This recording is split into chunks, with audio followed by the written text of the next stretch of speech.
नमस्कार दोस्तों। ईरान पश्चिम एशिया का वो देश है जिसे एक तरफ ताकतवर समझा जाता है तो दूसरी तरफ पूरी दुनिया इससे डरती है। इसके सैन्य, इसकी धार्मिक और परमाणु नीतियों के चलते कई सारे देश ईरान के दुश्मन बने तो कई सारे देश इसके दोस्त बने। अगर दुश्मन देशों की हम बात करें तो सबसे पहला नाम इजराइल का लेना सही होगा, क्योंकि इजराइल को लेकर ईरान ने हर बार यह स्टेटमेंट दिया है कि आने वाले टाइम में मैं दुनिया के नक्शे से इजराइल को गायब कर दूंगा, और इसके साथ ही इसके दुश्मनों की लिस्ट बढ़ती गई। वहीं हम दोस्तों की बात करें तो रशिया, चाइना, बहरीन, सीरिया और दबी आवाज में हम कह सकते हैं कि भारत भी कहीं ना कहीं ईरान का दोस्त है। आज के इस वीडियो में हम चर्चा करने वाले हैं कि आखिरकार इजराइल इस बार सबसे बड़ा हमला क्यों करने जा रहा है ईरान के ऊपर, और इस बार का अगर हमला होता है तो यकीन मानिए ये हमला वर्ल्ड वार 3 जरूर से करवा के मानेगा। मेरा नाम है अंजलि और मैं आप सभी का स्वागत करती हूं एग्जाम नारी के यूट्यूब प्लेटफॉर्म पर। अभी हुआ क्या, आज सुबह एक खबर निकल के आती है जिसमें अमेरिका ने इजराइल को खुली छूट दे दी है ईरान के ऊपर अटैक करने के लिए। अब सवाल ये उठता है कि ईरान के ऊपर क्यों अटैक करना चाहता है इजराइल। तो इसके पीछे का रीजन ये है कि इजराइल और अमेरिका को ये बात पता चली है कि ईरान चोरी छुपे परमाणु हथियार बना रहा है, परमाणु बम डेवलप कर रहा है, और अमेरिका कभी भी नहीं चाहता है कि ईरान परमाणु बम बना ले। और अगर आने वाले टाइम में इसने परमाणु बम बना लिया तो आप सोचिए पूरी दुनिया में बड़ी तबाही आने वाली है, क्योंकि इस्लामिक देश आपस में लड़ाते हैं, इसकी वजह से अमेरिका भी लड़ाता है, इधर इजराइल भी इसका दुश्मन बैठा हुआ है। तो अगर युद्ध हुआ तो ये सीधा परमाणु अटैक करेगा, जिससे अमेरिका को भी डर है और इजराइल को भी डर है। और उसी चीज के चलते इजराइल को खुली छूट दे दी है अमेरिका ने कि इसको परमाणु मत बनाने दो, इसको सीधा फोड़ के रखो। और इसी चीज के चलते अमेरिका ने क्या किया है, जितने भी उसके एम्प्लॉय खासकर मिडिल ईस्ट के अंदर फैले हुए हैं उन सभी एम्प्लॉय और उनकी फैमिली को वापस अमेरिका आने के लिए न्योता दे दिया है।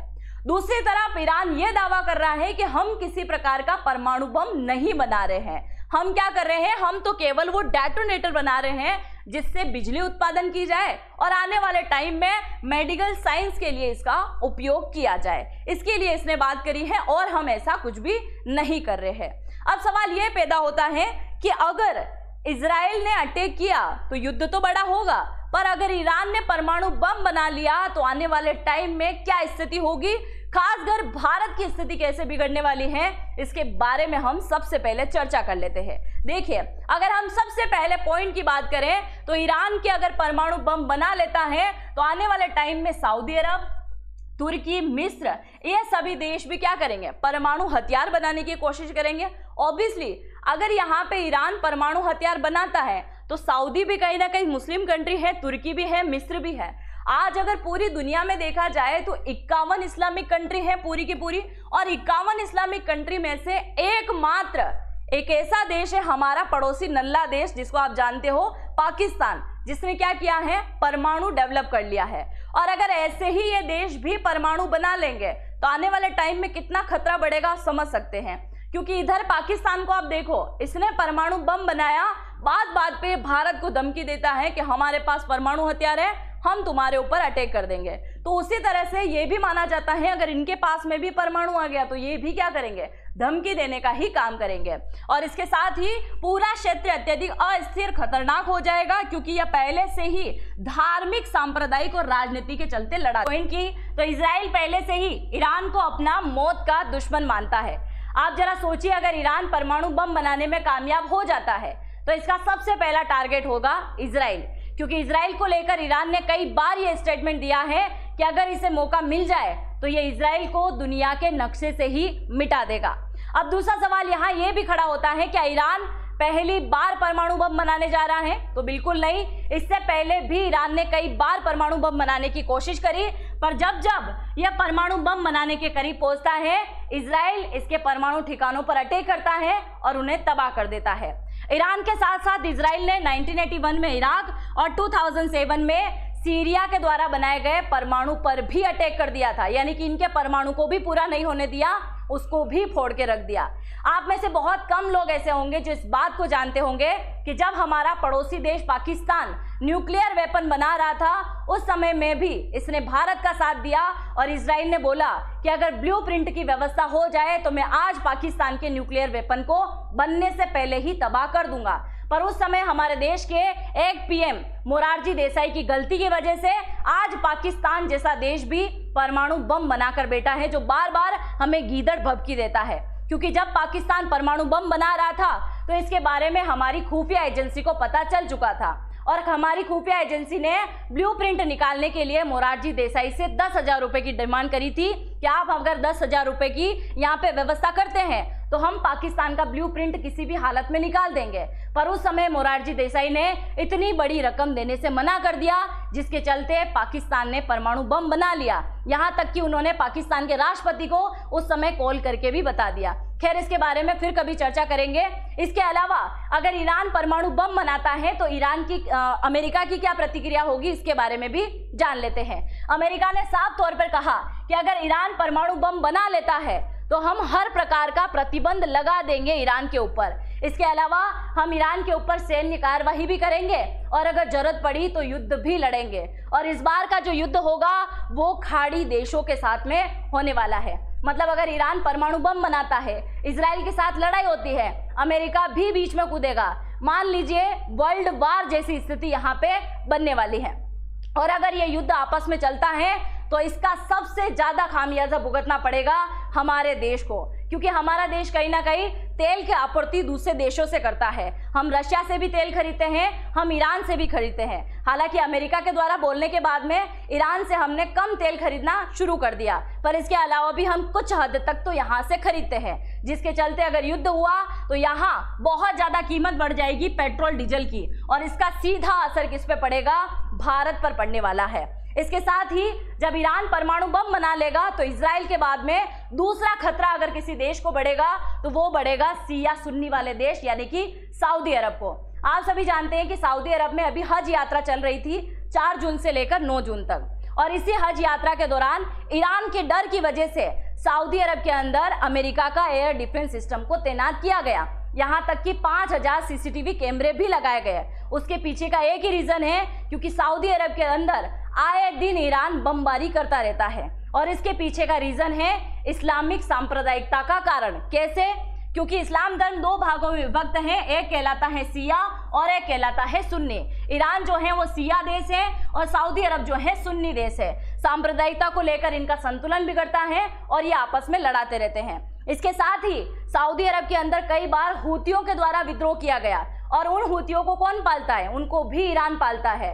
ईरान ने उन हूतियों की मदद से यमन के ऊपर भी शासन करना शुरू कर दिया, और वो चाहता है कि परमाणु बम बनाने के बाद में जितनी भी इस्लामिक कंट्री हैं कहीं ना कहीं उसके अंडर में आ जाए। ये भी एक पॉइंट हो सकता है। अगर हम यहाँ पे खुले तौर पर भारत की बात करें कि भारत को और क्या ज्यादा नुकसान होगा, तो हम जो अभी चाबहार बंदरगाह का बहुत ज्यादा उपयोग करते हैं, इसको लेकर भी हमें बहुत ज्यादा नुकसान होने वाला है। क्योंकि जब जब हम चाबहार बंदरगाह का उपयोग करते हैं तो हम सीधा मुंबई के साथ में उसको कनेक्ट करते हैं, जिससे हमारा व्यापार और बढ़ता है। इसमें हमने पाकिस्तान को बाय आउट कर रखा है। और दूसरा सबसे ज्यादा इफेक्ट ये पड़ेगा कि हमारे देश के कई सारे नागरिक यूएई, सऊदी अरब, कतर, ओमान जैसे देशों के अंदर क्या करता है, वहां पे काम करते हैं। तो भारत के तकरीबन 80 लाख से ज्यादा प्रवासी भारतीय बाहर इन गल्फ खाड़ी के देशों के अंदर काम करते हैं, और अगर ये देश आपस में लड़ाते हैं तो भारत को मजबूरन इनको वापस भारत में बुलाना पड़ेगा।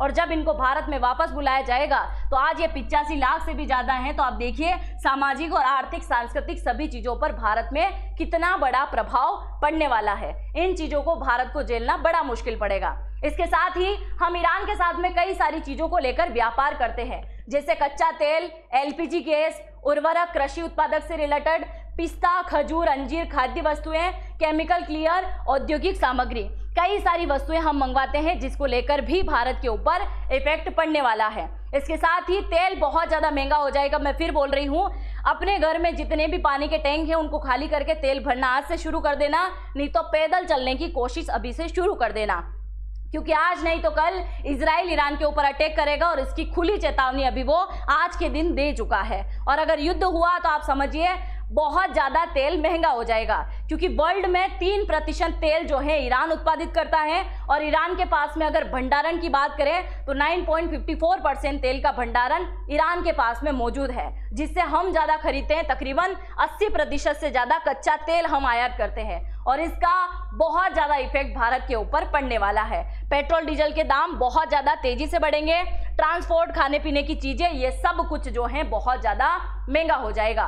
इसके साथ ही हो सकता है कि भारत के ऊपर इतना और दबाव पड़े कि अमेरिका, इजराइल और पश्चिमी देश भारत को ये बात बोले कि आप ईरान के खिलाफ खुलकर बोलो, जो कि हमारे लिए बहुत ज्यादा मुश्किल होगा, क्योंकि भारत इजराइल का भी साथ देता है, भारत अमेरिका का भी साथ देता है और भारत ईरान का भी साथ देता है। यानी कि किसी भी देश के साथ में भारत दुश्मनी मोल नहीं लेना चाहता और इसी के चलते भारत कभी भी खुलकर ये समर्थन नहीं करेगा और अगर समर्थन नहीं करेगा तो इसका दबाव विश्व स्तरीय भारत के ऊपर पड़ने वाला है। और अगर वो खुल के यहाँ इजराइल का समर्थन करता है तो भारत के हाथ से चाबहार पोर्ट जो अभी भारत यूज कर रहा है मुंबई बंदरगाह तक के लिए, वो सब कुछ इसके हाथों से चला जाएगा और भारत कभी भी उसका नुकसान नहीं चाहेगा। इसके साथ ही आप देखिए यहाँ पे हमारा रुपया बहुत ज्यादा कमजोर हो जाएगा, क्योंकि अगर 82 रुपए अगर हम $1 की बात करें तो $1 के बराबर होते हैं 82 रुपए। रुपया पहले ही कमजोर है और अगर युद्ध हुआ तो और भी ज्यादा कमजोर हो जाएगा और डॉलर की मांग और ज्यादा बढ़ जाएगी, जिससे भारत का विदेशी कर्जा और भी ज्यादा बढ़ जाएगा। इसके साथ ही हो सकता है अगर ईरान परमाणु बम बनाने में कामयाब हो गया तो आने वाले टाइम में जो आज सऊदी अरब और पाकिस्तान आपस में लड़ाते हैं, यानी कि पाकिस्तान और ईरान की भी लड़ाई जो चलती है वो भी शिया सुन्नी को लेकर चलती है। सऊदी अरब भी लड़ाता है, शिया सुन्नी को लेकर लड़ाता है। और अगर इन तीनों देशों ने आपस में लड़ना बंद कर दिया और अगर ये तीनों एक हो गए तो इनका साथ कौन देगा? चाइना इनका साथ दे देगा और जैसे ही चाइना इनका साथ देगा तो हो सकता है ये आने वाले टाइम में भारत की सीमा सुरक्षाओं को चुनौती देने के लिए भी सामने खड़े हो जाए। अब हम यहाँ पे बात करने वाले हैं अलग अलग देश के नजरियों को लेकर कि अगर ये परमाणु बम बनाने में कामयाब हो जाता है तो इजराइल, अमेरिका समेत दूसरे देशों का क्या यहाँ पे नजरिया रहने वाला है। सबसे पहले हम बात करते हैं इजराइल की।